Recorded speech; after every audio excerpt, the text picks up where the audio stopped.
ఇక వైఎస్ఆర్ కాంగ్రెస్ పార్టీ నేతలు వరుసగా వివాదాల్లో ఇరుక్కుంటూ ఉన్నారు. కేసులు వెంటాడుతూ ఉన్నాయి. కొంతమంది అరెస్ట్ కూడా అయ్యారు, కొంతమంది రిమాండ్ లో కూడా ఉన్న పరిస్థితి. ఇప్పటికే సీదిరి అప్పలరాజు వివాదంలో ఇరుక్కున్నారు, ఆయనపై కేసు నమోదైంది, రిమాండ్ లో కూడా ఉన్నారు. తమ్మినేని సీతారాం మీద కూడా కేసు నడుస్తోంది. అలాగే జోగి రమేష్ మీద ఒక కేసు నడుస్తోంది, వాళ్ళ కుటుంబ సభ్యుల మీద. తాజాగా ఎమ్మెల్యే విరూపాక్షి మీద కేసు నమోదైంది. మాజీ ఎమ్మెల్యేలు విశ్వేశ్వరరెడ్డి అండ్ ముస్తఫాలు అరెస్ట్ అయ్యారు. గుజరాత్ లో ముస్తఫాను అదుపులోకి తీసుకుని అక్కడ అరెస్ట్ చేశారు. అంటే ఇది కక్షపూరితము, లోకేష్ రెడ్ బుక్ రాజ్యాంగాన్ని అమలు చేస్తోంది ప్రభుత్వము అంటూ వైసీపీ నాయకులు ఆరోపిస్తూ ఉన్నారు. సతీష్ గారు, ఒకవైపు జగన్ జనాల్లో ఈ మధ్య తరచూ ఉంటూ ఉన్నారు. ఇవాళ దేవరాపల్లిలో పొగాకు రైతులకు సంఘీభావంగా కూడా కార్యక్రమాల్లో పాల్గొంటూ ఉన్నారు. మరోవైపు వైసీపీ నేతల మీద ఈ వరుస కేసులు, వాళ్ళంతా వివాదాల్లో ఇరుక్కోవడం, దీనిలో ఏదైనా కక్షపూరితం ఏమైనా కనిపిస్తోందా, లేకపోతే ఏ రకంగా చూడాలి దీన్ని? అంటే ఇప్పుడు అన్ని కక్షపూరితం అని అనలేము. ఇక్కడ రెండు రకాల ఇష్యూస్ ఉన్నాయి. ఇప్పుడు వైఎస్ఆర్ కాంగ్రెస్ పార్టీ అధికారంలో ఉన్నప్పుడు కొందరు టీడీపీ నేతలకు సంబంధించి కూడా కంటిన్యూగా అరెస్టులు అవ్వటము, అక్కడి నుంచి ఇక్కడికి తిప్పడం, ఇక్కడి నుంచి అక్కడికి తిప్పడం అనేవి అప్పుడు కూడా చోటు చేసుకున్నాయి. అచ్చెన్నాయుడు, కొల్లు రవి, ఇవన్నీ చాలా చాలా పరిణామాలు చోటు చేసుకున్నాయి. ఇప్పుడు కూడా చోటు చేసుకుంటున్నాయి. ఇప్పుడు ఎవరిని ఏమనాలి మనం? ఇప్పుడు ఏంటంటే ఒక పార్టీ అధికారంలో ఉన్నప్పుడు ఖచ్చితంగా ప్రతిపక్షం పైన కన్ను ఉంటుంది. ఎందుకు? ప్రతిపక్షం అధికార పక్షంపై మాట్లాడుతుంటుంది కాబట్టి ఖచ్చితంగా ఒక కాన్సన్ట్రేషన్ అనేది ఉంటుంది. బట్ కాన్సన్ట్రేషన్ ఉండడం వేరు, ఇంటెన్షన్ గా కేసులు పెట్టడం వేరు. కానీ వీళ్ళు కేసులు పెట్టేటట్టుగా ఎదుటి కూడా అవకాశం కల్పించడం వేరు. అందుకు దీన్ని ఏంటంటే ఇది ఒక సెన్సిటివ్ థిన్నర్ లైన్ లోనే చూడాలి. మాజీ మంత్రి సీదిరి అప్పలరాజుపై ఎందుకు కేసు పెట్టారనేది వైఎస్ఆర్ కాంగ్రెస్ పార్టీ చేస్తున్న వాదన. సీదిరి అప్పలరాజు తనయుడు ఒక రోడ్ యాక్సిడెంట్ చేశాడు, తెలుసో తెలియకో చేశాడు. బట్ రోడ్ యాక్సిడెంట్ జరిగింది, ఒక గొర్రెల కాపి చనిపోయాడు. అక్కడ సాక్ష్యాలను తారుమారు చేసే ప్రయత్నం మాజీ మంత్రి చేశారనేది కొంత ప్రూఫ్ అయింది.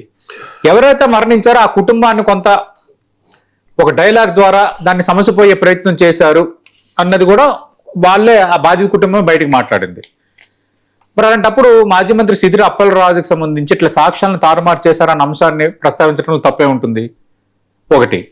అలాగే తమ్మినేని సీతారాం మీద ఇష్యూ వచ్చింది, ఆయన కొన్ని వివరణలు ఇచ్చుకున్నారు, అయిపోయింది. విరూపాక్షి ఘటనకు సంబంధించి కూడా మనం మాట్లాడాం. ఇక్కడ కొన్ని యాంగిల్స్ లో విరూపాక్ష వాదన కరెక్ట్ అనిపిస్తుంది, కొన్ని యాంగిల్స్ లో వాళ్ళ వాదన కరెక్ట్ అనిపిస్తుంది. అక్కడ కొంచెం పోలీసులు ఓవర్ యాక్షన్ చేశారేమో ఆ సీన్ లో కొంత అనిపించింది. ఈ ముస్తఫా విషయంలో ఏంటంటే ఇది బ్లాక్మెయిల్ చేయడం. మాజీ ఎమ్మెల్యే ముస్తఫా విషయంలో ఈయన ఒక అంశంలో కొందరు బ్లాక్మెయిల్ చేసే ప్రయత్నం చేశాడన్న ఆరోపణలు ఈయనపై వచ్చాయి. ఐదవది ఏంటి? జోగి రమేష్ వ్యవహారం. జోగి రమేష్ మంత్రిగా ఉన్నప్పుడు చేసిన ఇష్యూస్ మీద వచ్చిందా? జోగి రమేష్ తన రాజకీయ అధికార దుర్వినియోగానికి పాల్పడ్డారని వచ్చిందా? ఏమొచ్చింది? జోగి రమేష్ మీద వచ్చింది పూర్తిగా కుటుంబానికి సంబంధించిన వ్యక్తిగత పరమైన అంశం. స్వయాన కోడలు కొన్ని ఆరోపణలు చేసింది, వీళ్ళ మీద ఫిర్యాదులు చేసింది. అది అక్కడ జరిగిన పరిణామం. అయితే అందులోని జోగి రమేష్ పేరు తేవడం వెనక రాజకీయ దురుద్దేశం లేదా అంటే చెప్పలేం. ఎందుకంటే నిజంగా జోగి రమేష్ మా మామ కూడా నన్ను కొట్టాడు అని ఆమె ప్రస్తావించింది. మా మామ తమ్ముడు మా వాళ్ళు కూడా నన్ను కొట్టారని. ఇలాంటి కేసుల్లో ఏమవుతుందంటే జోగి రమేష్ కొట్టి ఉండొచ్చు, కొట్టి ఉండకపోవచ్చు, రేపు పొద్దున్న కోర్టులు తేలుస్తాయి, నేను దాని ఏం జడ్జిమెంట్ ఇవ్వట్లేదు. కానీ జోగి రమేష్ కొట్టకపోయినా ఇష్యూ అనేది ఐసెన్సిటివ్ కాబట్టి జోగి రమేష్ పేరు ప్రస్తావిస్తే then it became a big issue కదా.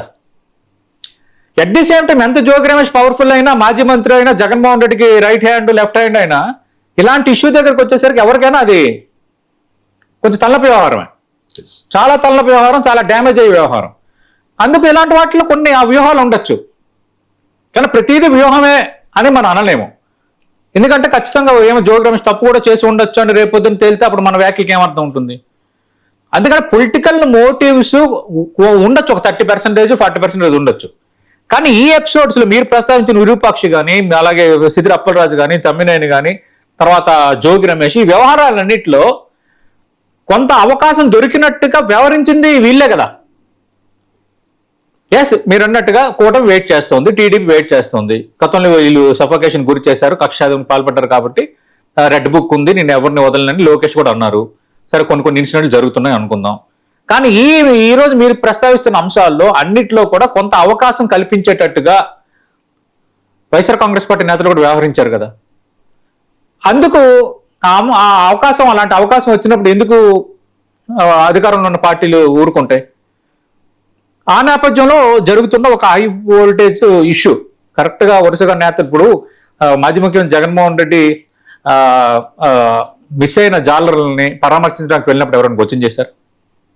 దేవరాపల్లిలో ఈరోజు పొగాకు రైతులను పరామర్శించడానికి వెళ్తున్నారు, వెళ్ళండి గుడ్. గుంటూరులో మిర్చి రైతుల దగ్గరికి వెళ్ళారు, వెల్కమ్ చేయాలి.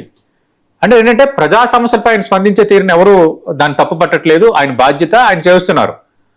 కానీ ఏంటంటే అట్ ది సేమ్ టైం నేతలు వ్యవహరిస్తున్న తీరు, నేతల వల్ల వస్తున్న ఈ పరిణామాలన్నీ కొంత పార్టీని ఇబ్బంది పెట్టేవే.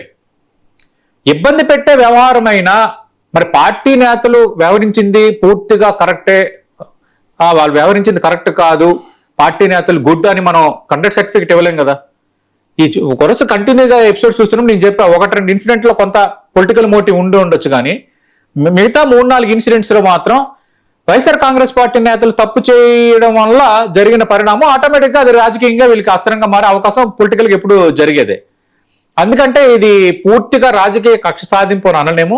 1-2 ఇష్యూస్ లో కొంత మోటివ్ కనిపిస్తున్నప్పటికీ మిగతా ఇష్యూస్ లో మాత్రం వైఎస్ఆర్ కాంగ్రెస్ పార్టీ నేతలు వాళ్ళు జోక్యం అనేది ఉంది, వాళ్ళు చేసిన తప్పిదాలు కొంత కనిపిస్తున్నాయి, వాళ్ళపై వస్తున్న ఆరోపణలు రేపు నిజమైతే మనం ఏం సమాధానం చెప్పలేని పరిస్థితి.